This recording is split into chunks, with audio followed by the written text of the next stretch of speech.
Welcome to the Slop Farm. Enjoy the video. In this video, I will explain how to buy Bitcoin from Coinbase and send it. First, you'll need to set up your Coinbase account. This involves creating an account and completing the necessary identity verification steps.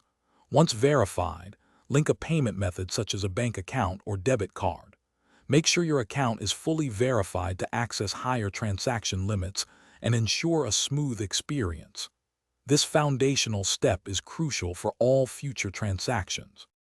Now that your account is ready, let's buy some Bitcoin. Head over to the Buy/Sell section within your Coinbase account.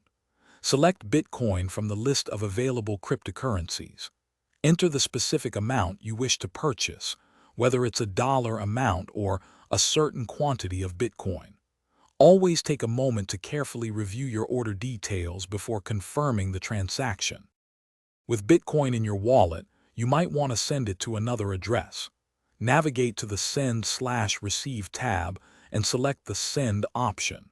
This is where you'll input the recipient's Bitcoin wallet address. It's vital to enter this address with extreme accuracy, as a single incorrect character can result in lost funds. Finally, specify the exact amount of Bitcoin you intend to send. Before finalizing any send transaction, always double-check every detail, including the recipient's address and the amount. Remember, Bitcoin transactions are irreversible once they are sent and confirmed on the blockchain. There's no undo button, so precision is key. Also, for a great way to enhance your home, check the description for a link to the Echo Dot smart speaker and other fantastic deals. Thanks for watching. Consider subscribing if we helped you today.